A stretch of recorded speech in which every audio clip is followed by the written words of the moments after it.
All right, good evening once again, and welcome to day 4. Today we will be talking about financial preparedness, and we have our very able coach, Hannah Kibuchi, and she will be talking to us about money. I know we have a lot of questions about money, and who doesn't like money? Who doesn't like being rich? I would like to be rich and have good things in life, but in order for us to do that, it's good to be financially savvy. But quickly before we go to that, I like to do a run through of what we have been learning. So on day 1, we learned about building confidence through, what is it called? Through doing the inner work, learning where we are sabotaging ourselves, and when we go into meetings or into rooms where we have been given the authority or the opportunity, that we must speak up and we must live. And when we speak, we must do so in a memorable way. On the second day, we were talking about owning our stories, that we should not be ashamed about telling our own stories, because they can also inspire our fellow women, but as well also inspire us to do better. Then yesterday, we were learning about self-awareness, where we were taught that when you're aware of what is happening in your life, it becomes easier to make the changes. You get to understand what your emotional triggers are. You get to understand why you react in a certain way. Maybe it was something that you hadn't dealt with at some point. That when you become very aware of what's happening in your surrounding and why you behave in a certain way, then it becomes easier to make the necessary changes. So without further ado, I want to welcome Hannah, the financial coach, to speak to us. Hannah, karibu sana.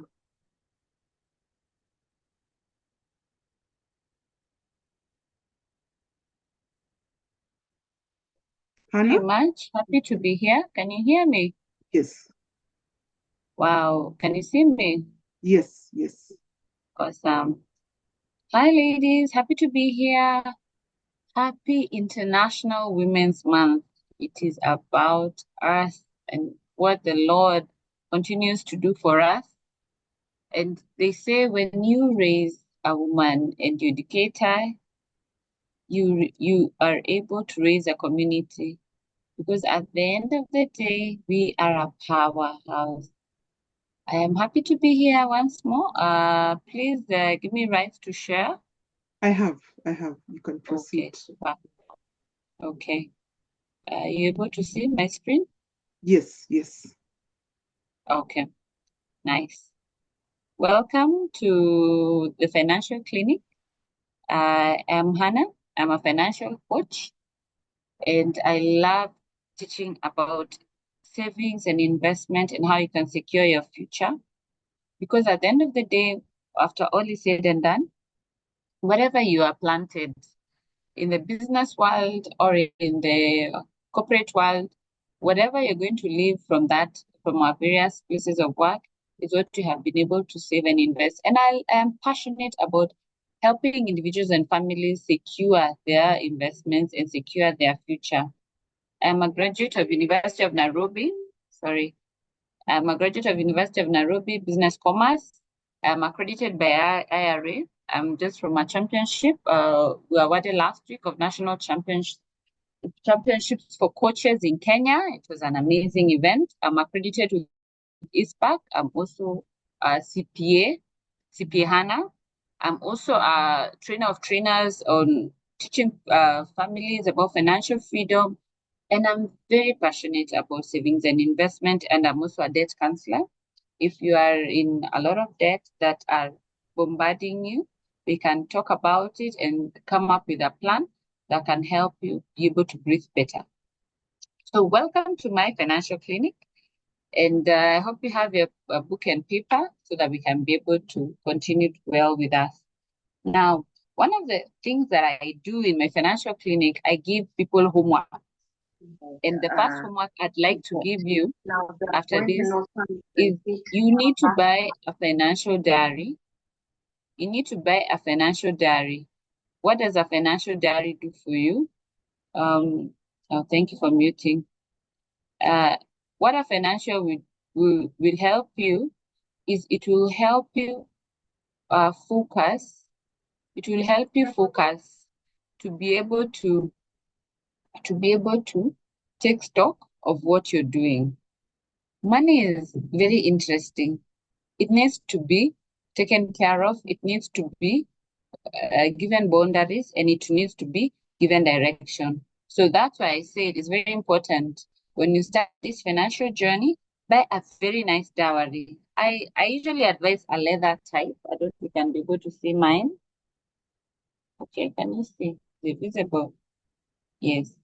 A leather bond one and a dairy that will last. Don't buy an exercise book because when you start this financial journey, when we start, we're not talking about 10 years, we're talking from now till 100 years. Why? So that you can help progress.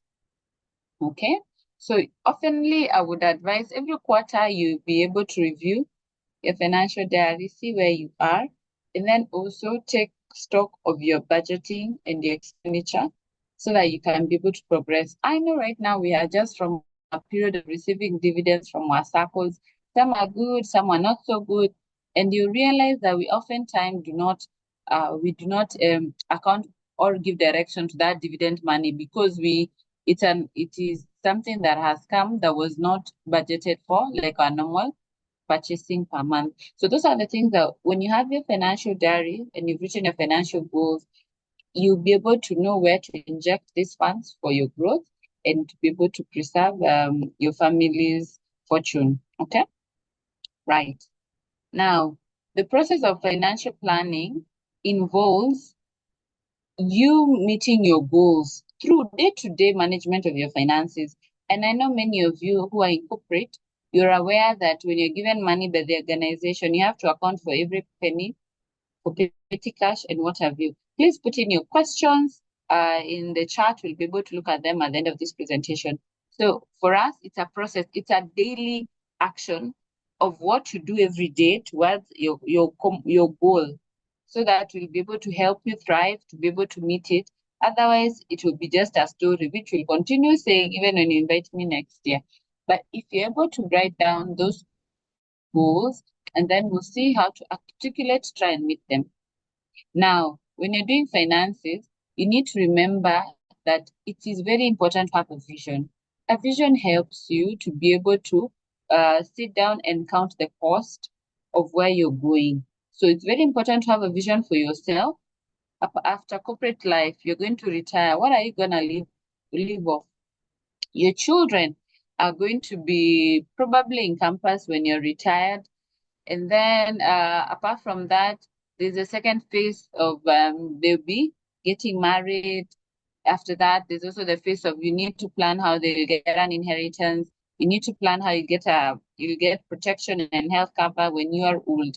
So everything is on a vision, and even how you can be able to trade real estate and passive income that will be able to help you in your day-to-day running when you're retired, and even now to supplement what you already have. So it's very important to work with a vision, because where there is no vision, people perish. Because they perish because you just live for today, forgetting there's a tomorrow coming. Financial goals with a vision will give you a clear picture of the future and what to expect. It's God's idea for you revealed in your heart.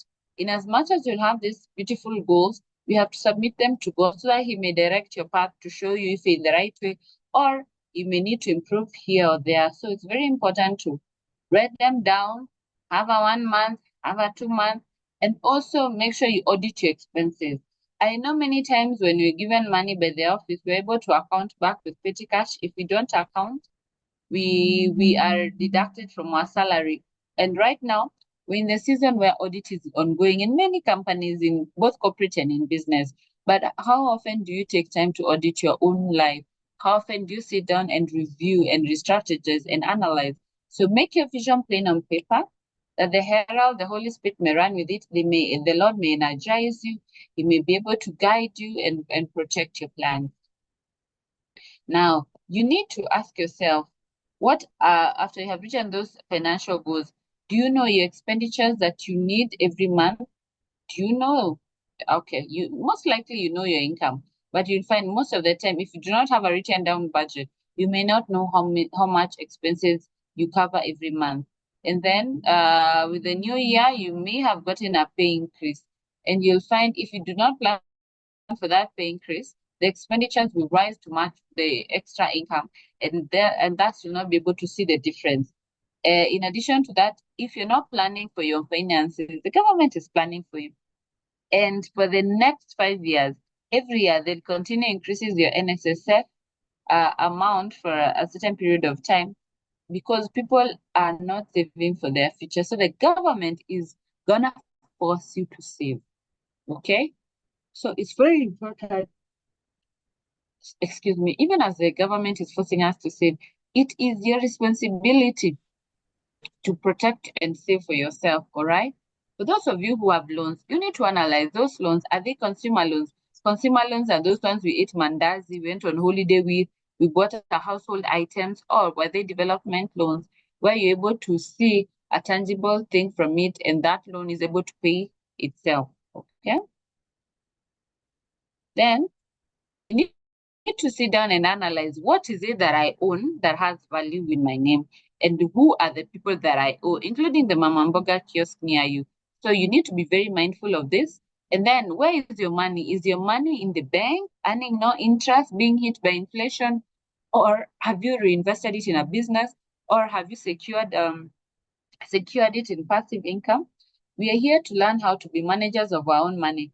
If you do not take to practice what you're going to learn today, you'll only be a messenger. A messenger is where when expenses comes in, that's when you're able to manage it, but you're not able to grow because you do not foresee it, you do not anticipate it. It just finds you. And then challenging with that is it has to cover. If you are able to manage within a budget, you can be able to know this is my limit. I cannot go beyond this limit. People of God are destroyed because of lack of knowledge. Hello? Are you still here with me? Hello? Helen, are we all there? Yes, yes, yes, we are. Okay. People are destroyed because of lack of knowledge. So it's very important. Apart from this study, I will invite you to follow me on all social media, Hannah the Financial Coach, and we continue this conversation and you see my previous recordings so that you can be able to learn. One session is not enough. And we are very privileged that Helen has, by the mercies of God, been able to arrange for us various talks this week to better. So this session of education will still need to continue so that you can be able to get sharpened. And as more opportunities are coming up regarding how to get to do business with AI, machine learning, and various opportunities that are there with coding. So education, you have to keep still improving. In your places of work, for it to still be relevant, you have to continue be improving because robots are coming to replace the humans. But for those who will have learned a new skill, you'll be able to be the one to maintain those systems. Now, when you're planning finances, you need to know where are you in life and where are the dependents that are depending on your money are in life. For this example, you'll realize that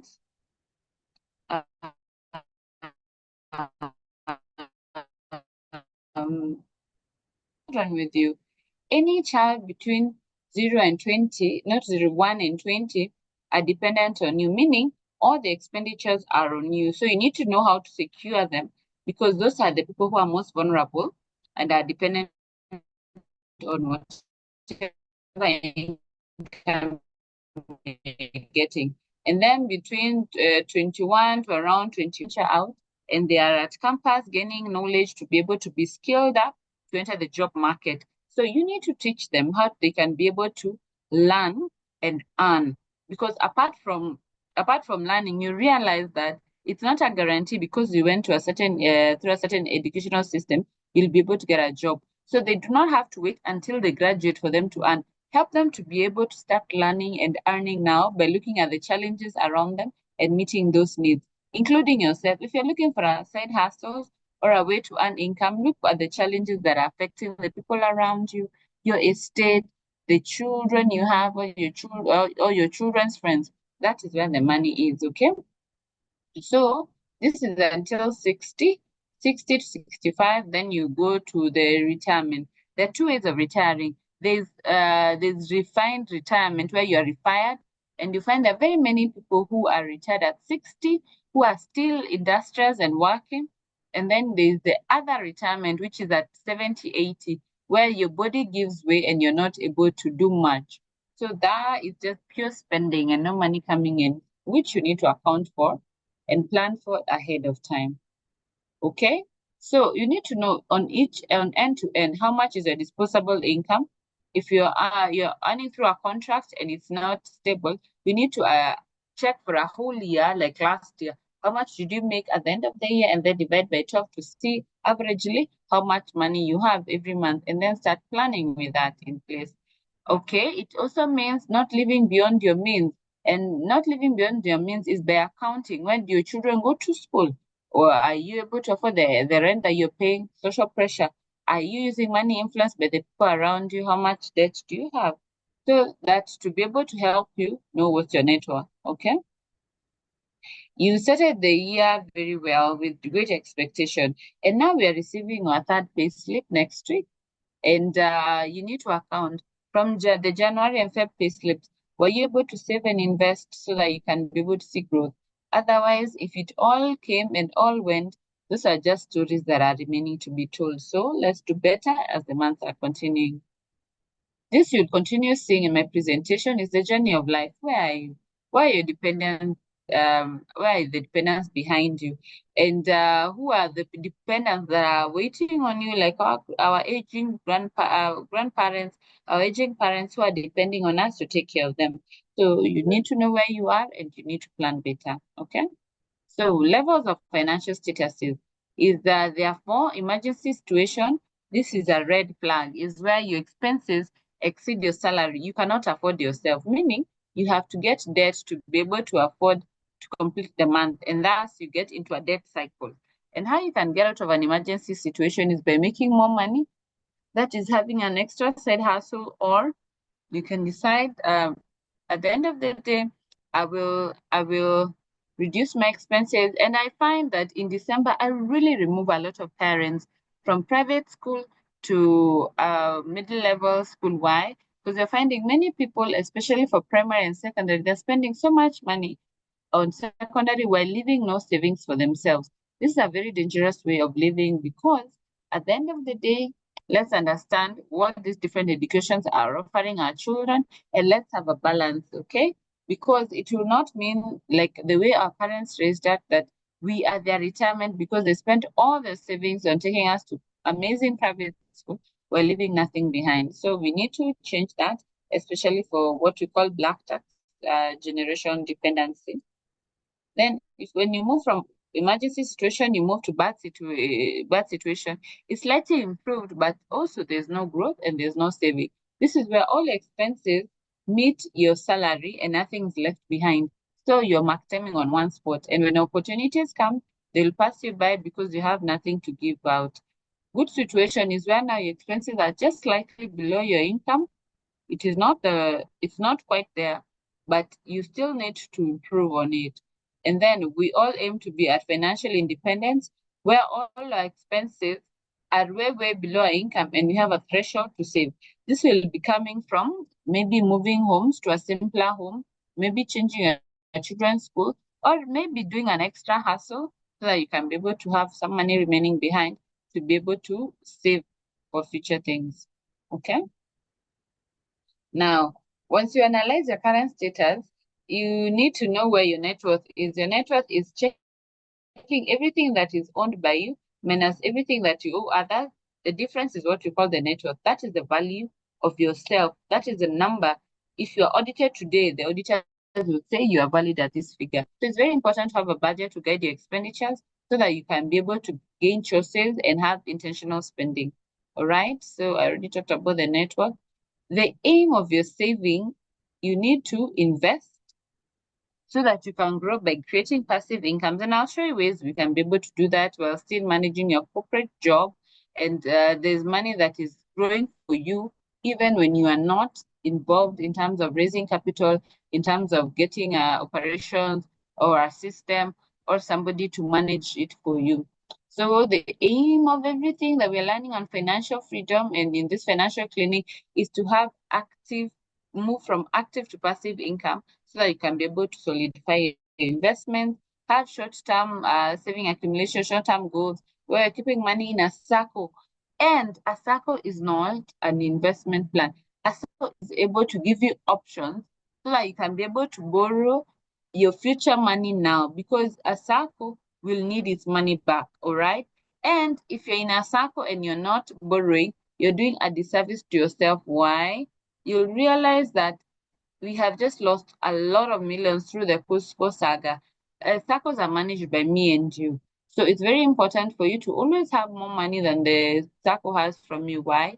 Because in case of a challenge or an issue, you'll realize that they'll pay very little dividend if you're only putting your money there to gain dividends. And it's experienced currently now for those circles who have money at Cusco. So be able to be credit worthy, borrow, invest, and see your money grow. Okay? Then it's very important to protect. You can have done all those things, active, passive income, you have in a circle, you have real estate. But if you've not protected yourself, you realize you may sell everything that you have in a very cheap way to be able to afford good health care for yourself or early death or disability. So it's very important to, in as much as you're growing your money, you need to know how to protect it to be able to give you peace of mind. Okay. Everyone wants a piece of you. The electricity, the government wants a small part of you. So it's very important for you to also be intentional to want something from yourself. Where after you have tithe, make sure that you keep 30% aside towards paying yourself first, and I'll show you how that 30% can be able to grow for your money. This is the graph of life. These are the people who are our children. You need to understand them. They're certified consumers. They will just keep taking from you for a while, and it's okay. Teenagers have an opinion of what you're buying them. So you'll also find their cost center to you. Also, now after they're in their 20s, they're starting to gain families, college life, and moving out. So you need to equip them so as they move out, they'll be able to have a future ahead. Then now if you're in your 30s, you just gotten married, the career is moving, you need to make radical decisions for yourself, like budgeting. And if you're in a two-income household, always advise to use one income towards investment and the other income towards expenses so that you can be able to grow more. If you're able to live within that income, that's the best thing you'll be able to do so that it gives you room to maneuver with the other income. Now in your 40s, your parents are depending on you, you have midlife crisis, menopause is starting to show its head. So it's very important to be able to balance so that you don't miss out the mathematics so that you don't lose out, okay? Empty nesting, the children have left, you are together with your spouse.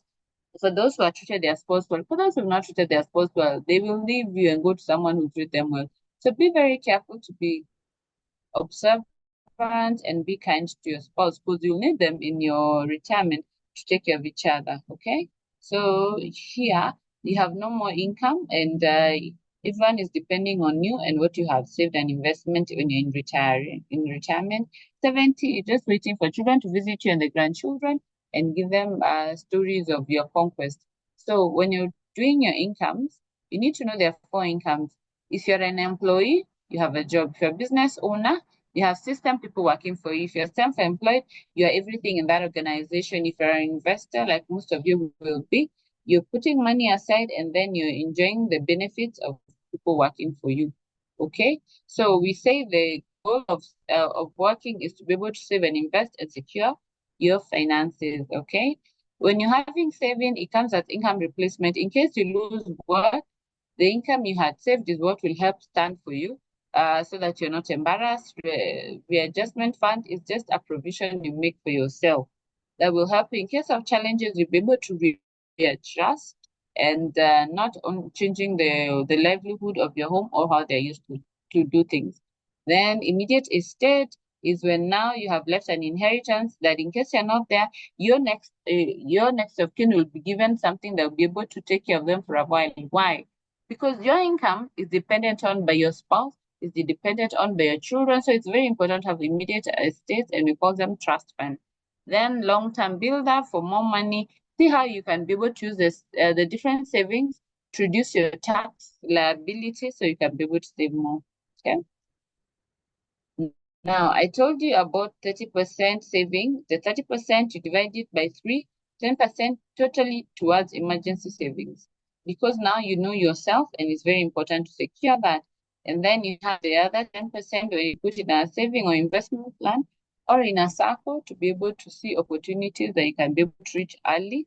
Now, and then retirement planning, as I had shared, if you have ever worked anywhere else, come we consolidate all those different pension funds under you so that when you're retired at the end of the day, you'll have a fund that is working for you, that you have visibility. Because companies go down, they go bankrupt, and they also show you an opportunity where you can save more.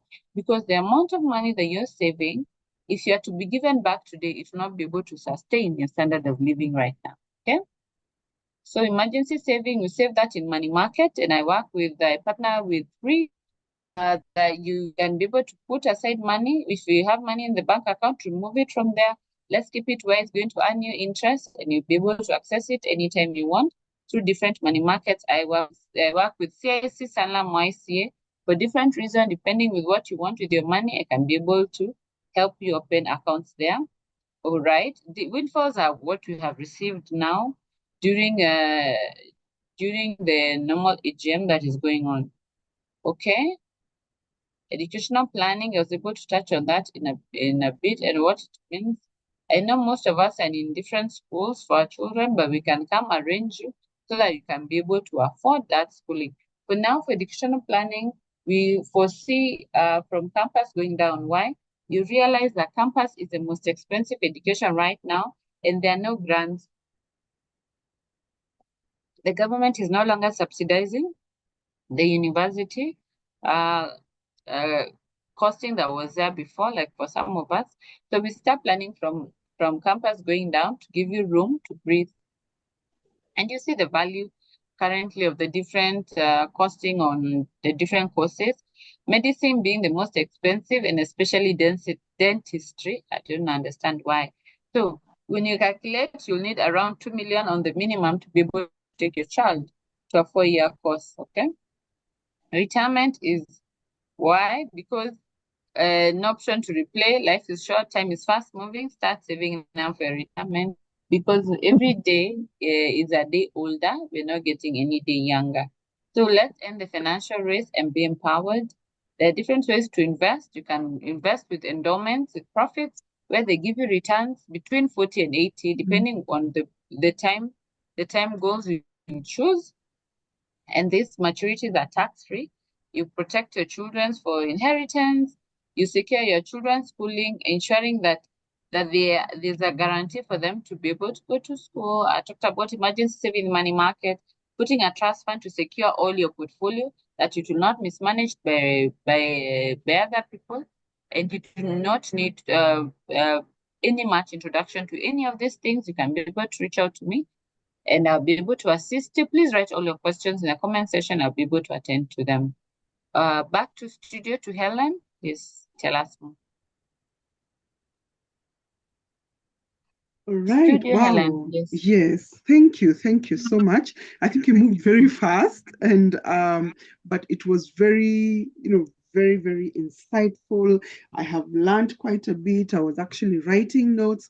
And so ladies in the room, may I please encourage you to write your questions. If you wish to raise your hand and just speak, that's also okay. But so as we wait for the questions from the rest of the ladies, I would like you to expound a little bit more on, you talked about, I think, an endowment fund. Could you just expound on that for better understanding? Come again? You talked about, I think it was in the second last slide, something about an Yes, endowment fund for the children or something like that. Would you yes, please yes, expound yes.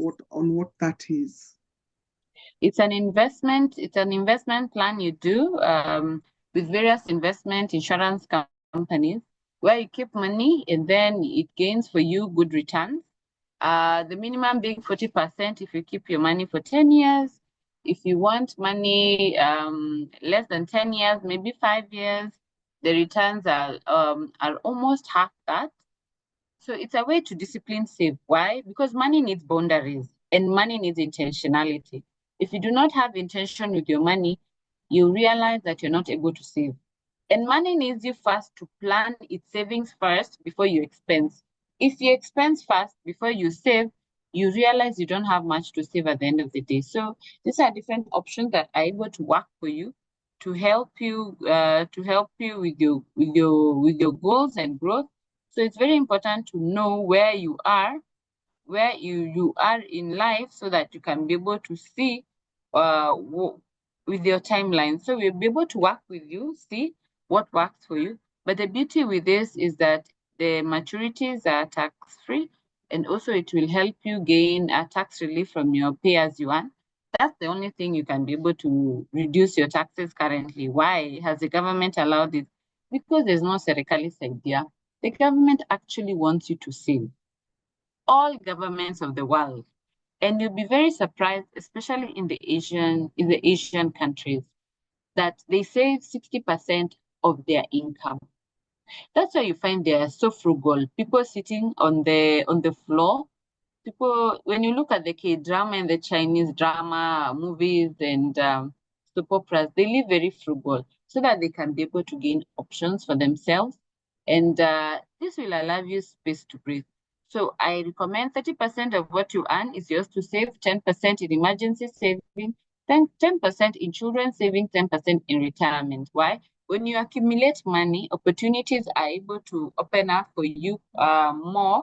When you have money, you have a say. But when you don't have money, it will be just like a good story.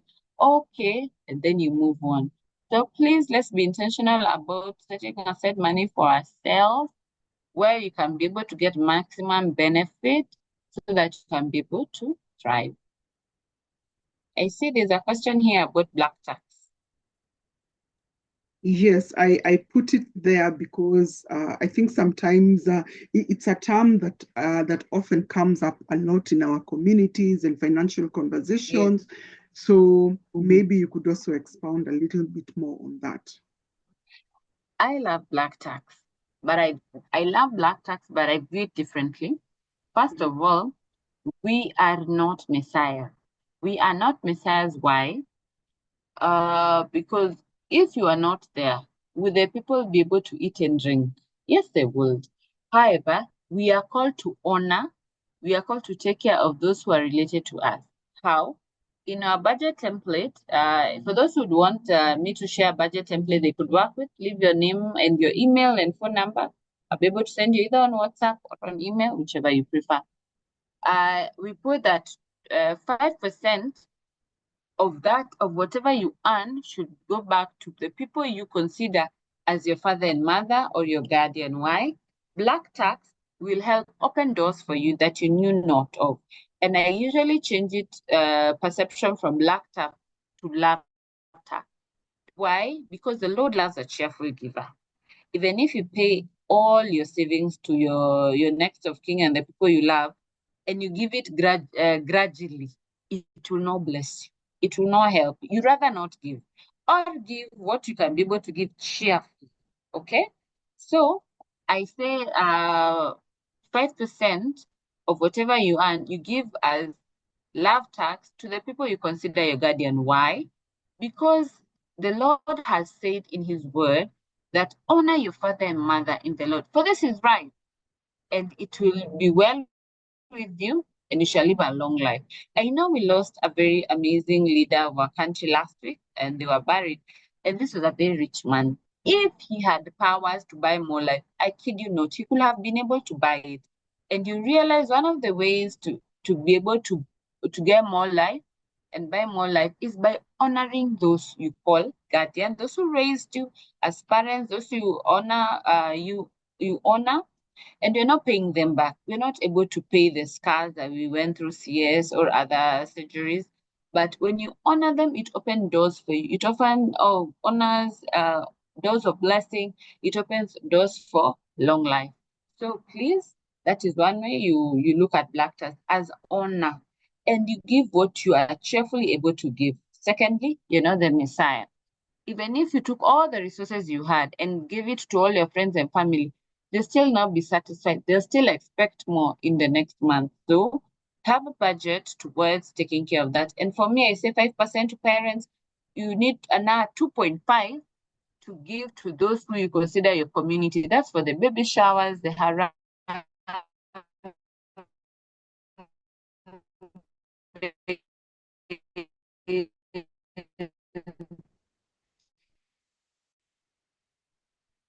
especially now that there are many medical harambees is not working. Do not wait until you're sick to start looking for medical cover. You not be assisted. So right now, reach out, plan in advance. So 2.5 should go towards people you consider your community, who will open doors for you in boardrooms, who will call out your names and introduce you to influential people. That is, you intentionally give back to them as 2.5. Then we have another 2.5 where we say this is given to the poor who are not related to you. Why? When you give to the poor, you lend to the Lord, and Lord is able to bless you openly. So it's very important for you to balance. And that equates to around 10%.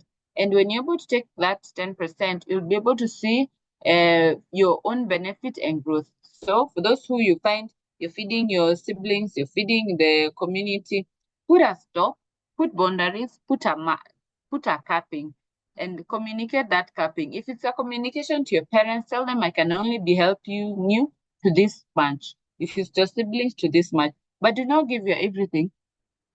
And do not be the messiah for them, because God is jealous. He does not share his glory with another. Don't start being God to people. You'll be very frustrated and very bitter. Over to you, Helen. All right, thank you very much. I see, okay, I can see the emails and phone numbers coming, so I'm sort of just putting them together. But ladies, anyone else who has a question or requires clarity, please share either in the comments or raise your hand and speak. Alternatively, you can also share your feedback. We'd really appreciate.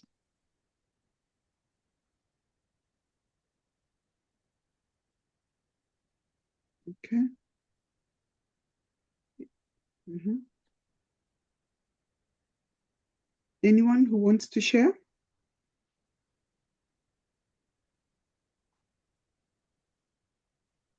All right. Okay. I don't think I see. Okay, please share your feedback. Did you enjoy the session? May I request that you just write one thing that you have learned today or during the session? Just one thing, please.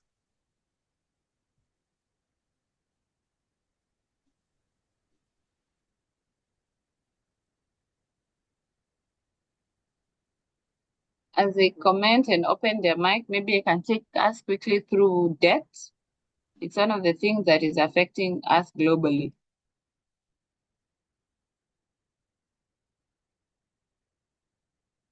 So I like what she's written, plan for love tax.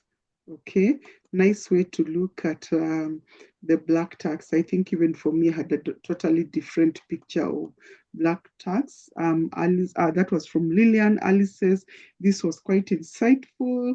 Thank you. So, Hannah, you mentioned something briefly about debt. You want to speak to us about that? We have about 10 minutes to go.